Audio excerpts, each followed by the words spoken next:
Bienvenidos a un nuevo capítulo de Ozono Médico, el podcast. Bienvenidos a Ozono Médico, el podcast, el camino a una vida sin dolor, con el Dr. Jesús Contreras, traumatólogo ortopedista, especialista en ozono médico. y hoy me vuelve a acompañar mi esposa, médico pediatra, la doctora Belinda Escalante.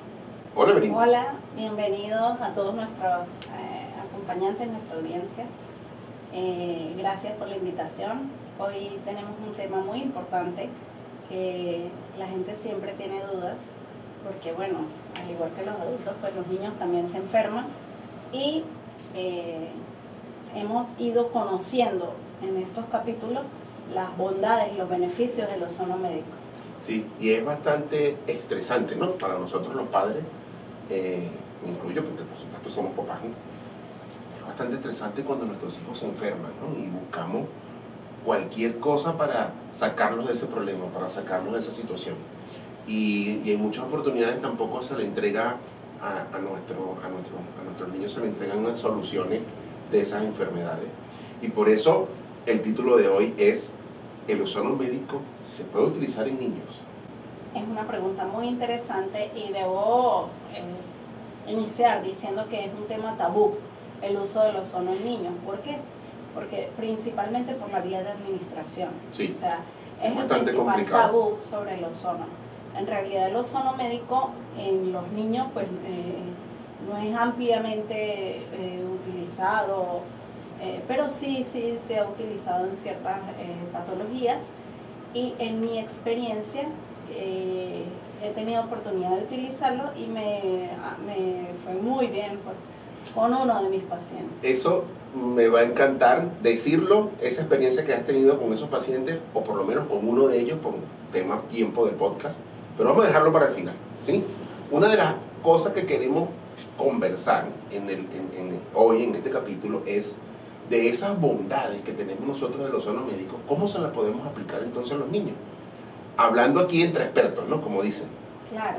Bueno, no es el ozono médico no es un tratamiento que uno sugiera de entrada para las patologías pediátricas, pero sabemos que el ozono médico es útil en aquellas patologías de etiología autoinmune o inmunológica, mediada de forma inmunológica. Y bueno, ciertas otro tipo de enfermedades, pero sí, o sea, ¿por qué es tan tabú el tema? Porque el ozono médico en los niños, el ozono sabemos, según los capítulos anteriores, que el ozono en niños se utiliza vía rectal. Sí. Es un gas. Sí, Se se lo administra vía rectal. se lo vamos a dejar por acá, un capítulo en que nosotros explicamos cómo es la vía de administración del ozono. Exacto. Sí, la vía rectal se utiliza en los niños porque las otras vías es traumática, ¿no? O sea, la vía Muy infiltrativa, la vía de la autohemoterapia. Sangre, Sí. exacto, para ozonizarla y volverla a administrar. Es algo que no es factible en niños, aparte que son varias sesiones y Sí, la cada vez que le colaboración del exacto. niño, Cada vez que le vayas a hacer sufrimiento. una administración, pues pincharlo, pues es muy traumático. Exacto, es algo que entonces por eso tampoco se ofrece de entrada. Sí. Incluso para el paciente que te comento fue última opción, así que ya no sabemos qué hacer y bueno. Pero se tomaron previsiones, se le colocó tratamiento tradicional. Sí. A ese paciente se le hizo todo un seguimiento correspondiente con tratamiento tradicional y con muchas cosas, estudios y todo lo demás, y aún así no se le veía a ese paciente mejoría. Sí. Entonces, Fue desesperante para los padres. Por eso fue un momento como que la angustia de no saber qué hacer, qué ofrecerle, porque cuando ya se compromete la alimentación de un niño, tú dices, ay, entonces ¿qué le voy a dar de comer? Ahora yo como pediatra quiero hacer una pregunta, que es una duda que tienen los padres que han consultado sobre el ozono. ¿El uso del ozono médico tiene alguna implicación o compromete de alguna forma o afecta el crecimiento de los niños? claro, por acá también le vamos a dejar otro capítulo en que estamos conversando acerca de esto también. El ozono es un activador de muchos sistemas en el cuerpo, ¿ok? uno de los sistemas más importantes que el ozono activa y también regula es nuestro sistema inmunológico. No es un secreto para las personas que a medida que vamos creciendo tenemos que adquirir inmunidad con muchos microorganismos al cual tenemos que exponernos. Pero en algunas oportunidades esto puede estar relacionado con algunas enfermedades, como por ejemplo hipotiroidismo, puede estar relacionado con enfermedades autoinmunitarias que algunas literaturas ya la están tomando en cuenta como si fueran más bien una causa secundaria de infecciones. El ozono médico es un regulador extraordinario del sistema inmunológico, haciendo que nuestro sistema inmunológico produzca unas sustancias llamadas interleuquinas que producen entonces una estabilización total del sistema, teniendo una buena respuesta al mismo.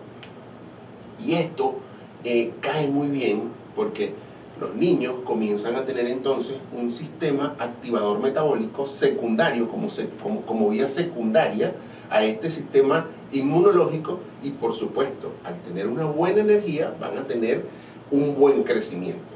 Claro, los estudios más actuales hablan de que en el sistema, digamos, el sistema neurológico y el sistema digestivo están íntimamente relacionados, y que cuando hay algún compromiso, incluso de la microbiota o de la flora intestinal, conocida vulgarmente como flora intestinal, pero ahora hablamos del microbioma, que es todo el ambiente intestinal, ahora es de los órganos más importantes del cuerpo, porque se ha descubierto que muchas de las enfermedades tienen su origen en la parte intestinal. Si recordamos, la vía de administración en niños es la vía de la insuflación rectal. Exacto, es ¿Okay? vía rectal. En esa vía existen demasiados crecimientos de microorganismos que pueden ser patológicos y que hay alguna relación también con hongos, como por ejemplo la cándida y con algunas otras cosas, que el ozono tiene una extraordinaria respuesta con respecto a estos microorganismos, haciendo que estos microorganismos disminuya su crecimiento y hace entonces que el sistema inmunológico sea capaz de atacarlo, y en ese momento que están atacando le están haciendo entonces una respuesta inmunitaria de memoria, y por supuesto esto va a hacer entonces que estos chamos, por decirlo de esta manera, tengan como una vacuna. Exacto, es que en conclusión, si tú tienes un intestino que está lesionado porque tiene alguna enfermedad, porque el niño tenga alguna intolerancia, porque el niño, o sea, no se está alimentando o absorbiendo los nutrientes bien, tiene compromiso de su ganancia de peso, que casi siempre es lo primero que se refleja, sobre todo los primeros meses de vida. Entonces, y tú tienes el ozono que tiene tantas bondades, mejorando la parte inmunológica. Si mejora la parte inmunológica y hace un equilibrio de los gérmenes que se encuentran a nivel intestinal, pues vas a tener una mejor absorción, la regeneración de la mucosa intestinal también. Por supuesto. Oye, entonces sí puede favorecer el crecimiento del niño, o sea, su crecimiento normal, tampoco es que va a estimular un sobrecrecimiento, ¿no? Y esto va a actuar haciendo que la hormona de crecimiento se secrete como tiene que secretarse. Exacto. ¿Okay? Bueno, tampoco le pidamos a un chamo que tiene un coeficiente genético que vaya a crecer 2 metros, ¿no? Potencial genético. Exacto, le llamamos. es un potencial genético. El potencial genético tiene que ver con la talla de su papá y su mamá, pues más o menos por ahí se Exactamente. orienta uno de qué estatura va a tener el niño. ¿Qué tan alto puede ser, no? Exacto. Un hijo nuestro, una hija nuestra, va a tener probablemente un tamaño más elevado que una persona que los dos sean de estatura promedio o de estatura baja, lógicamente así. Esto nos va a llevar entonces a una siguiente pregunta, que es: ¿en qué enfermedades nosotros podemos aplicar el ozono? ¿Okay? Sí. En los niños, y esto es un compendio que siempre hemos tenido como ley, todos los médicos, es que los niños no son adultos pequeños. Son adultos pequeños. ¿Okay? Por eso siempre nosotros aquí en la unidad nos vamos a apoyar de un pediatra, porque por supuesto el pediatra es como el internista de los niños. Siempre lo es. ¿Okay? Entonces, bueno, ¿nos puedes nombrar más o menos algunas enfermedades que nosotros podemos atacar con el ozono? Sí, especialmente enfermedades que tengan un componente inmunológico principal, enfermedades autoinmunes, bueno, ya en el caso, y quiero ya hablar del caso, o sea, un caso muy importante que tuve de un paciente, un lactante menor que yo comencé a ver, o me lo trajeron la primera vez sus padres cuando tenía 1 mes y 20 días. Ok. 1 mes y 20 días. Y Masculino. Masculino. Y los papás, o sea, te marca como pediatra porque los papás llegaron muy angustiados, desesperados, como que, no sabemos qué hacer, doctora, las ojeras, la angustia porque el bebé, un llanto incontrolable, irritable, lloraba día y noche. Wow. No había cómo consolar ese llanto, ni con alimento, ni con cariño, ni con, o sea, eso es desesperante, y que ninguno de los tres dormía, ni el niño ni los papás. No, claro, no existía ni siquiera el descanso correspondiente. Exacto, entonces, no sabemos qué hacer.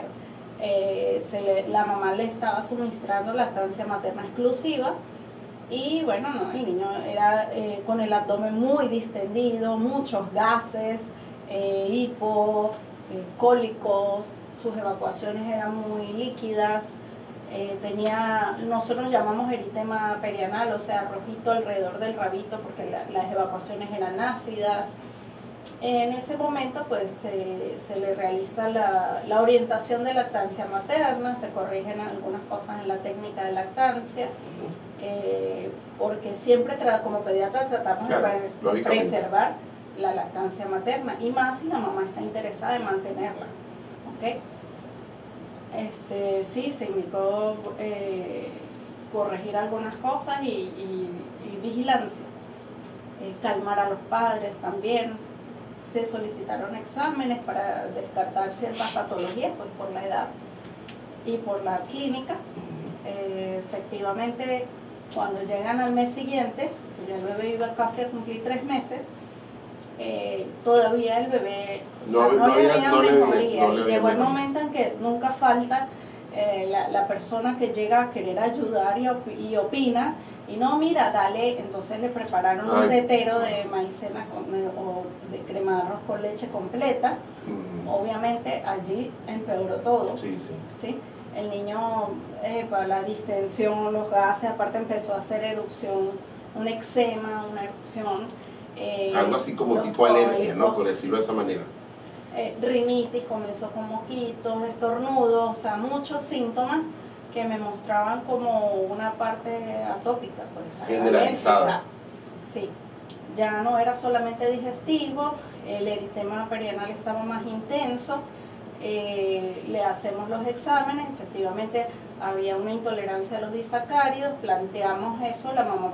¿Qué significa intolerancia a los disacáridos? O sea, es más porque... a los azúcares de la leche. De la leche. Entonces, eso se podría transformar como una intolerancia a la lactosa, por decirlo así. Sí, en ese momento se planteó una intolerancia a la lactosa. La mamá, ¿qué le indicamos? La mamá desea mantener la lactancia materna exclusiva.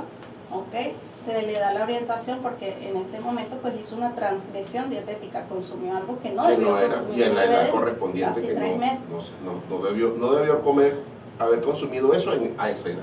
Sí, en realidad, ¿a qué nos lleva la desesperación? A buscar a ver qué podemos darle. Cómo resolver el problema. Exacto. Y hay personas que te dicen, no, puede ser la leche de la mamá no le va a caer mal, pero bueno, le suministraron leche completa y bueno, ahí fue peor. Empeoró. Ok, ¿qué le planteaste? Se le realizaron sus exámenes. En ese momento, como la mamá deseaba mantener la lactancia, se hizo lo que llamamos una alimentación materna de eliminación o restrictiva. A la mamá se le prohíbe absolutamente cualquier cosa que pueda contener lácteos. O sea, el consumo de lácteos, pero a la mamá. A la mamá. Exactamente. O sea, se limitó totalmente. Se podría decir que es como una dieta hipoalergénica. Es que es muy raro porque si lo que no estaba tolerando era la lactosa, es muy raro que al bebé le haga daño, pero sí, en este caso está planteado que en casos de que el niño aún no tolere, a pesar de que la mamá le esté suministrando lactancia materna exclusiva y ella manifestó su deseo de mantener la lactancia. Todo esto que nos estás comentando ha transcurrido en esos primeros 3 meses de vida. Sí. Ok. En ese periodo pasamos de un punto a otro y de otro punto a otro según los protocolos correspondientes. Según los protocolos.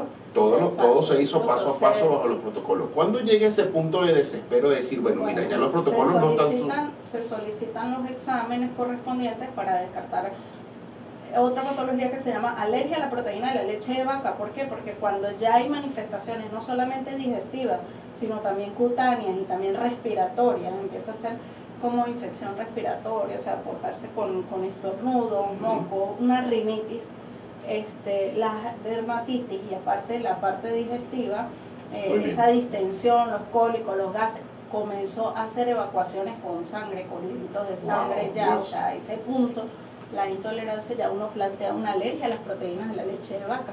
Estamos hablando que esto fue más o menos para el 2019. ¿Sí? En ese entonces todavía aquí en Barinas no se estaban haciendo algunos exámenes que exámenes, no... Exacto, para el examen específico para la alergia a la proteína de la leche de vaca. Sin embargo, bueno, se solicitan, los papás no tenían la forma de realizar los exámenes. Y bueno, en vista, es más, es que mira, fue tanta la desesperación que los papás en ese entonces en Venezuela estábamos en una situación fuerte porque no se conseguía, o sea, ya después ellos quisieron probar con la leche sin lactosa, sí. Leches, bueno, deslactosadas o altamente hidrolizadas, nada de eso se conseguía en Venezuela. El padre tenía que viajar a Colombia, pero era por vías... Lo que llamaban las trochas, ¿no? Era muy difícil, peligroso. Yo tenía que hacerle un informe para que pudiera cruzar, o sea, fue fuerte la situación. Al punto de desesperación, para concluir, y ya el niño haciendo evacuaciones con sangre, pues, ¿qué podemos hacer? Ya no teníamos más nada que hacer. Exacto. O sea, no me alcanza para estar viajando a comprar la leche sin lactosa, no me alcanza para estar haciendo esto. En última instancia, me viene a la mente, bueno, pudiéramos utilizar el ozono. El ozono tiene, al ser la alergia a la proteína de la leche de vaca, una enfermedad mediada inmunológicamente, pues iba... Exactamente. Era un candidato iba a ser entonces eso. Una regularización total de esa respuesta inmune que estaba haciendo el niño. Con este paciente con 4 meses de edad, le indicamos el ozono médico, se hicieron 12 sesiones de insuflación rectal. Y gracias a Dios, mira, ya como a la 5ª sesión, ya el niño estaba mucho mejor. Ellos realizaron sus 12 sesiones. El día de hoy el niño tiene ya casi 5 años, ¿sí? Pregunta. Con un desarrollo totalmente normal. Casi un sistema inmunológico espectacular, de los que se baña debajo de la lluvia, que juega con todo, sí. Que la mamá siempre me escribe, no, ese niño prácticamente no se enferma, pues es sus controles de niño sano y bueno, gracias a Dios, muy bien. Entonces, con esta anécdota espectacular, me hace parar los pelos y todo, porque no quiero satanizar, y disculpe que a veces he utilizado varias de estas palabras, porque es que me parece que es una palabra poderosa. No quiero decir que las otras cosas no puedan funcionar, sino que cuando nos se agota y ya no tenemos más cosas que hacer, ¿por qué no plantear cosas que nosotros podemos hacer para mejorarle a nuestros pacientes su vida? Cambian su vida, esos papás y ese niño les cambió la vida, porque tú dices, con 4 meses, ¿qué vamos a hacer? Meterle alimentos, Entonces tú dices, ¿qué hago? Ya es la comida la que... Y hay literaturas que te hablan que ya al año los niños con alergia a la proteína de la leche de vaca pudieran. Hay un porcentaje que se resuelve espontáneamente, pero hay otros que no. Pero espera hasta que cumpla un año. Exactamente. Espera hasta que cumpla tantos meses, no, espera hasta que cumpla 6 meses. Y mientras tanto, pues siguen haciendo sus diarreas con sangre, todas esas cosas, el dolor, los cólicos. Llega el punto que uno dice, cónchale, tengo que buscar alternativas. Exacto. Y el sufrimiento que se le está prolongando a ese bebé hasta el año, cuando nosotros podamos entonces aplicarle algunas otras sustancias. Cónchale, lamentablemente pues nuestro equipo de producción ya está así. ¿Y por qué? Porque sí, ya se nos acabó el tiempo. Es un tema apasionante para nosotros dos, porque es nuestro mundo, nuestra vida. Porque gira. hemos sido testigos del cambio en la vida de muchas personas. Es espectacular. Si te pareció interesante esta información o si crees que le pueda servir a alguien o tienes curiosidad, suscríbete. Escríbenos tus comentarios, envíanos tus preguntas. Si quieres que creemos más contenido para dilucidar alguna duda, no solamente del ozono en niños, el ozono en cualquier patología, con mucho gusto te vamos a crear contenido para ayudarte. Estamos dispuestos a responder todas las preguntas que nos hagas. Recuerda que tonto es aquel que no pregunta. Por aquí te voy a dejar una playlist, por aquí te voy a dejar también un video que esté relacionado con lo que estamos conversando el día de hoy. Y por supuesto, muchas gracias por estar un domingo más. Chao, chao. Una producción de Humao Studio. Todos los derechos reservados.